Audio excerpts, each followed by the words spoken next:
सवाल कर, ये ताजरों का मामला आज नहीं उठा, पहले भी ये मामला जो चाइनीज ताजर यहाँ पे आए हुए, जो चाइनीज आए हुए वो भी कोर्ट गए हुए थे, उनके साथ भी सिर्फ पुलिस नाइंसाफी कर रही है।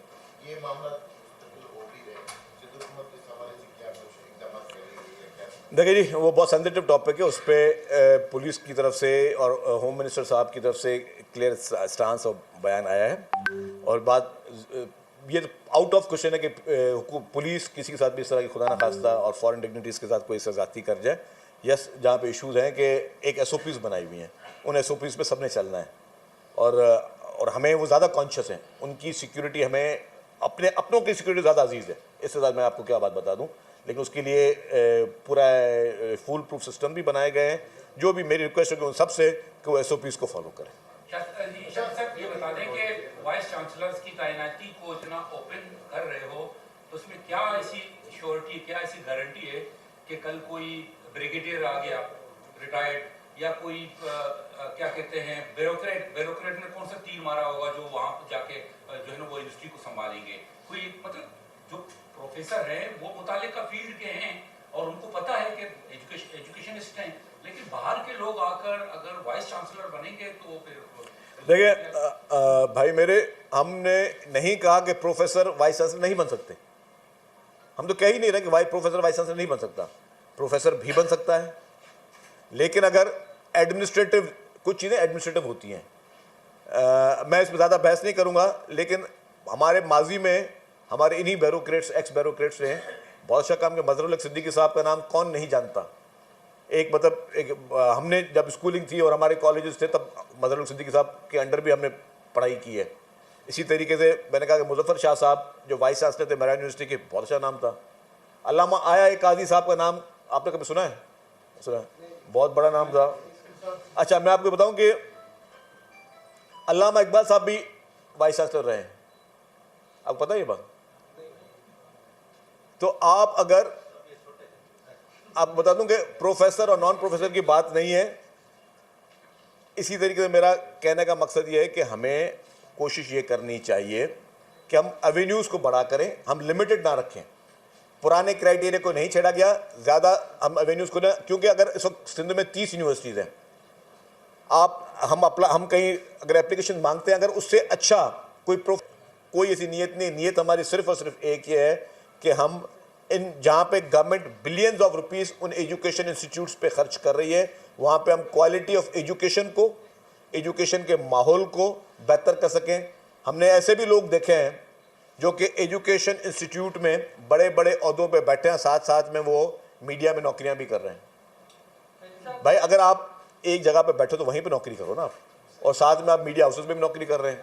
ऐसे लोग भी हमने देखे हैं, वो अरबाब साहब को पता है।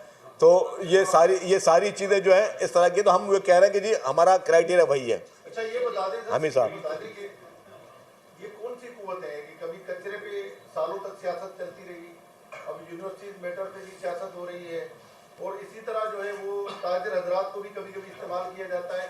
आप खुलकर उन मुखालफिन का जिक्र क्यों नहीं करते जो आप लोगों की इस तरह से किरदारकुशी भी करते हैं और इस तरह से मीडिया ट्रायल भी करते हैं? देखिए, हम सियासी लोग हैं और सियासी लोगों के मुखालफिन होते हैं। अगर ये कोई ये जहन में रखे कि मैं सियासत करूंगा और मेरी कोई मुखालफत भी ना करे तो वो डिक्टेटर होगा। भाई हम तो बहुत ही ओपनली कहते हैं, हमें लोग बुरा भला भी कहेंगे, जिनको काम हमारा अच्छा लगेगा हमें अच्छा भी कहेंगे। हमें आखिर में हमें जाना है अवाम की अदालत में, और अवाम की अदालत लगती है इलेक्शन के दिन में। तो इसीलिए हमें कोई हमीद साहब बुरा नहीं लगता कि कोई भी हमारी मुखालफत करे। और ठीक है, मैं ये नहीं कहूँगा इनके पीछे कोई इनको कर रहा होगा, ठीक है, अपनी अपनी एक सोच रख सकता है। चाहे यूनिवर्सिटीज़ में जो इस वक्त एहतजाज चल रहे हैं और तदरीसी अमल को नुकसान पहुँचाया जा रहा है, नौजवानों के जो हमारे नौजवान नस्ल है उनको अगर उनकी क्लासेस नहीं चल रही तो आप उन नौजवानों के मुस्तकबिल के साथ खेल रहे हैं। तो नौजवानों के मुस्तकबिल के साथ खेलने का इख्तियार किसी को भी नहीं है, किसी अपने ज़ाती मुफाद के लिए। इस तरीके से कारोबारी हजरात जो है उनके लिए बहुत नहायती एहतराम है। अब उसमें भी अगर एक दो शख्सों ने किसी ने अपनी कोई ज़ाती राय दी फिर उसने चेंज कर दी तो जो उसकी अपनी मर्जी। बताइएगा कि जो है पानी पीटीआई अपने ही खिलाड़ियों को आउट कर रहे हैं, रन आउट भी हो रहे हैं उनके खिलाड़ी, गुगली वो अपने ही खिलाड़ियों को मार रहे हैं। उन्होंने गड्डापुर को सदारत से हटा दिया, फिर वो जो उसका वकील सफाई था शेर अफजल, उसको सफाई से रोक दिया गया। तो क्या बानी पीटीआई अब हुकूमत देखिए जी, इस वक्त मैं समझता हूँ कि पीटीआई के अंदर जो है ना, इस वक्त सीरियस तजाद मौजूद है और पीटीआई इस वक्त बहुत ज़्यादा ग्रुपिंग का शिकार है। और जो शख्स अंदर बैठकर समझ रहा है कि बाहर हालात सब अच्छे हैं, उसके हालात अच्छे नहीं हैं। और आवाम में भी मैंने पहले भी ये बात कही कि जब वो गिरफ़्तार हुआ था 9 मई को, तो जिस तरीके से पाकिस्तान का इन्होंने कोशिश की पाकिस्तान को नुकसान पहुंचाने की और हर मुमकिन कोशिश की, फिर जब उसको सज़ा हुई 14 साल की, तो एक शख्स भी पूरे पाकिस्तान भर में उसके लिए एहतजाज के लिए नहीं निकला। तो ये सारी चीज़ उस चीज़ का वाज़ेह है, सबूत है कि अवाम जो इस वक्त वो जो है उसके बारे में क्या सोच रही है। लेकिन डिस्पाइट ऑफ दैट, अगर वो पॉपुलर है भी या जो भी है, ये अपनी पार्टी में किसको वो रखता है किसको नहीं रखता, वो उसका स्वाबदीद इख्तियार है, वो पीटीआई का अंदरूनी मामला है। हम ये चाहेंगे कि वो बातचीत की मेज़ पर आएँ, बातचीत करें, मसाइल को हल करें और पाकिस्तान के ख़िलाफ़ जो बैरूनी साजिशें हैं उसको बंद करें। क्योंकि जब तक इमरान खान और पीटीआई पाकिस्तान के ख़िलाफ़ बैरूनी प्रोपेगेंडास, बैरूनी साजिशें बंद नहीं करेगी, तब तक मैं समझता हूँ कि वो उनके मसले का हल नहीं होगा। आपके दोस्त हैं अच्छे मुल्क के वज़ीर-ए-आज़म शहबाज शरीफ साहब, वो सिंध के साथ बड़ी नाइंसाफियां कर रहे हैं, चाहे एनएफसी का मामला हो, सिंध से इनार निकालने का मामला हो। तो आपकी अपने दोस्त से इस मुतालिक बात हुई है कि वफाक में वज़ीर-ए-आज़म सिंध के वोटों से आप बने हुए हैं, लेकिन सिंध के साथ इतनी नाइंसाफी क्यों कर रहे हैं? देखिए जी, मैं तो एक बहुत अदना सा वर्कर हूँ। पाकिस्तान पीपल्स पार्टी की लीडरशिप की जो है वो हर फोरम पर उन्होंने अपने इश्यूज़ को रेज़ किया है। रिसेंटली सीसी में की एक बहुत बड़ी मीटिंग हुई, उसमें भी इन चीज़ों को रेज़ किया गया। तो जहाँ पर भी सिंध के जायज़ हुकूक की बात हो, वो पीएमएलएन की लीडरशिप को वाज़े तौर पे कहा गया है कि पीपल्स पार्टी चाहती है कि सब सूबों के साथ इंसाफ हो।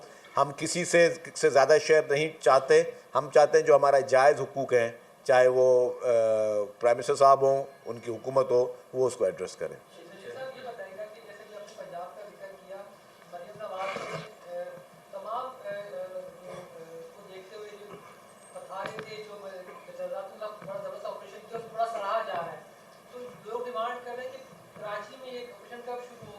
दोबारा भाई, दोबारा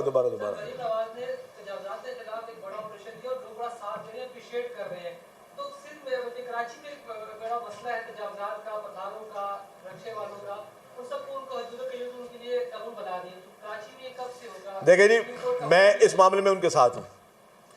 अगर वो कोई भी शख्स इंक्रोचमेंट के खिलाफ एक्शन लेता है, मैं कहता हूँ होना चाहिए।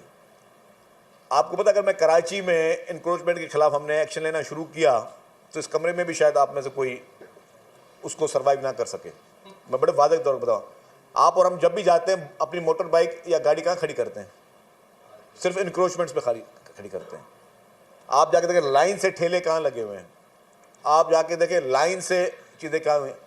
प्रॉब्लम यह है कि जब भी इंक्रोचमेंट के खिलाफ एक्शन होता है, और ये वाहिद सूबा, ये भी बता दूँ, जहाँ पे इंक्रोचमेंट पे माजरत के साथ कॉम्पनसेशन भी देनी पड़ती है आपको। इंक्रोचमेंट करो तो कॉम्पनसेशन भी हुकूमत से बिलियंस ऑफ रुपीज़ की लो। मैंने खुद कैबिनेट में 10 दफ़ा इस चीज़ की मुखालफत की है। मैंने कहा भाई आप लोग ये क्या करने जा रहे हैं? जैसे लियारी एक्सप्रेस वे का एक पहले था वाक़या, अभी भी हमें एक कोर्ट में लोकल गवर्नमेंट डिपार्टमेंट को कहा गया कि जी आप जो है बिलियंस ऑफ रुपीज़ दें उन लोगों को जो मुतासरीन हुए। मुझे ये बताएं, कराची सर्कुलर रेलवे था ना, यहाँ पे भी जो इंक्रोचमेंट हटानी पड़ी तो आप लोगों ने कॉम्पनसेशन लेके दिए। ये बताएं कि कौन से कानून में कहते हैं कि आप किसी की नाजायज़ जगह पे, सरकारी जगह पे कोई कारोबार कर लो, घर बना लो, और उसके बाद उसको हटाना है तो फिर आप उसको पैसे कंपनसेशन दो। अभी हमें जो है रेड लाइन बीआरटी में बता दूं, जो उसका एक हमारा एक पैच ऐसा है जहाँ पे कार शोरूम वाली भी कह रहे हैं कि जी अगर आपकी इसको या तो आप एलिवेटेड बनाओ रोड को, अगर आपने उस ग्राउंड पे बनाना है तो हमें कंपनसेशन देनी है। और एक, मैं नाम नहीं लूँगा, मुनासिब नहीं है, एक बैंक जो है इंटरनेशनल बैंक, वो कहता है कि जी उनकी बेचारों की बात को सही बोल रहे हैं। मैंने कहा अगर आप इसको दोगे तो पूरे ट्रैक में 22 किलोमीटर को आपको देना पड़ जाएगा। तो मतलब अनफॉर्चुनेटली हमें अपनी सोच चेंज करनी होगी। मैं देखिए, कानून अच्छी चीज़ है, मैं खुद कहता हूँ इंक्रोचमेंट खत्म होनी चाहिए, लेकिन जब आप इंक्रोचमेंट के खिलाफ एक्शन लेते हैं तो आप देखते हैं, आप सुनते हैं कि फिर क्या होता है कि पुलिस पर हमले हो रहे हैं, पुलिस पर जो है वो तशद्दुद करने की कोशिश करते हैं लोग। मतलब ये नहीं कि स्टेट कमज़ोर या स्टेट डरती है, स्टेट हर चीज़ को फेस कर सकती है, लेकिन हमें पब्लिक की पल्स को देखते हुए फैसले करने पड़ते हैं। जहाँ पे हम समझते हैं कि जी ये बहुत इंपॉर्टेंट है, ये हमारे लिए बहुत इम्पोर्टेंट एक कोई ऐसा कोई प्रोजेक्ट है तो वहाँ पे एक्शन हम करते हैं। मतलब हम चाहते हैं कि ठीक है लोग इंक्रोचमेंट ना करें। अब आपको मैं वही बोला था कि पूरे पाकिस्तान का अगर इन्फ्लक्स इस वक्त कराची में है तो आप सोचें रोज़ाना हज़ारों लोग आते हैं। आप जितने भी सीनियर सहाफ़ी बैठे हैं, मैं आपसे गुजारिश करूँगा, सीनियर सहाफ़ी हमारे नज़र आ रहे हैं कि आप इस पर कोई सर्वे करें